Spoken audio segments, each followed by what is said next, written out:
80 में जब पहली बार कमलनाथ जी चुनाव लड़े तो इंदिरा जी ने आम सभा में ये भावना व्यक्त की कि ये मेरा तीसरा बेटा है। कमलनाथ जी के लिए तीसरे बेटे की एक संज्ञा दी। उससे आगे बढ़कर इस 45 साल की यात्रा में, राजनीतिक यात्रा में कमलनाथ जी की पिछले 7 साल से वो मध्य प्रदेश की कांग्रेस पार्टी के मुखिया के तौर पे हम सब कांग्रेस के कार्यकर्ताओं के साथ कंधे से कंधा मिलाकर हर परिस्थिति में सुख में, अच्छे में और बुरे में पूरी दृढ़ता से कांग्रेस के विचार को आत्मसात करके विपक्ष की भूमिका निभाते हुए निडरता से अपना कार्य करते रहे। साथियों, मुझे ज्ञात है वो पल, वो समय जब सिंधिया जी ने कांग्रेस पार्टी की सरकार गिराई थी। तब भी कांग्रेस का एक एक कार्यकर्ता कमलनाथ जी के विचार और उनके नेतृत्व के नीचे खड़ा था।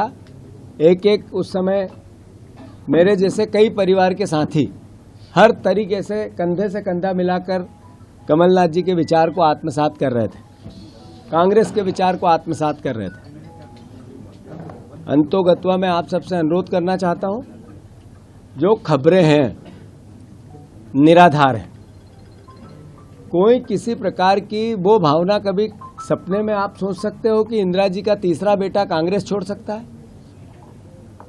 कभी सपने में भी ये विचार आ सकता है कि अभी 2 महीने पहले जिनके नेतृत्व में हमने चुनाव लड़ाए कि कांग्रेस का कार्यकर्ता अपनी जान लड़ाकर उनको मुख्यमंत्री बनाने के लिए अपना सब कुछ निछावर करता रहा, क्या उनको छोड़ने की बात कमलनाथ जी कर सकते हैं?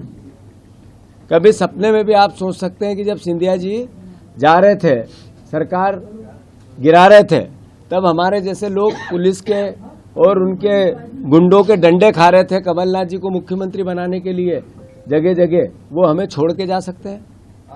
कांग्रेस पार्टी को छोड़ के जा सकते हैं? मैं फिर से, जैसा कि अफवाहें हैं, राज्यसभा का चुनाव में अशोक सिंह जी का नाम कांग्रेस पार्टी में आदरणीय कमलनाथ जी ने प्रस्तावित किया था और उसी के आधार पर हम सब विधायकों ने भी किया था, हमारे पूरे नेतृत्व ने एक साथ मिलकर किया था और सर्वसम्मति से अशोक सिंह जी को राज्यसभा भेजा गया। और यही कारण है कि वो एकमात्र कांग्रेस के उम्मीदवार आप सबके बीच में है।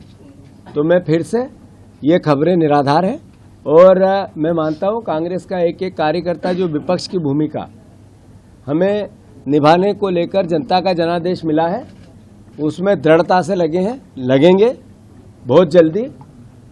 जो कांग्रेस पार्टी ने मिनिमम सपोर्ट प्राइस किसानों की लागू की है, जो सपोर्ट प्राइस किसानों की भावना उनके अधिकार क्षेत्र में गारंटी के रूप में दी है, मिनिमम सपोर्ट प्राइस एक गारंटी है, इसकी भावना कांग्रेस पार्टी ने व्यक्त की है। इसके कार्यक्रम जारी हो रहे हैं और मैं मानता हूं कि सभी परिवार के यहाँ उपस्थित पत्रकार बंधुओं, जर्नलिस्ट भाइयों, आप सबको अनुरोध है कि भ्रमित जानकारियों से बचें।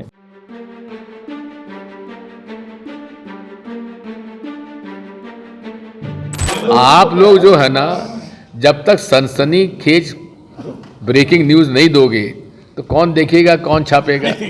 तो इसलिए ब्रेकिंग न्यूज़ के चक्कर में मत रहो। मेरी कल रात को कमलनाथ जी से बातचीत 10:30-11 बजे हुई है। वो छिंदवाड़ा में है और जिस व्यक्ति ने अपने राजनीतिक जीवन की शुरुआत नेहरू गांधी परिवार के साथ उनके पीछे साथ में खड़े होकर उस समय लड़ी थी जब पूरी जनता पार्टी और केंद्र की सरकार इंदिरा जी को जेल भेज रही थी, उस आदमी को आप कभी उम्मीद भी कर सकते हो कि ऐसा आदमी कभी कांग्रेस और सोनिया गांधी जी के परिवार को छोड़ के जाएगा, इंदिरा जी के परिवार को छोड़ के जाएगा? आपको उम्मीद भी नहीं करना चाहिए।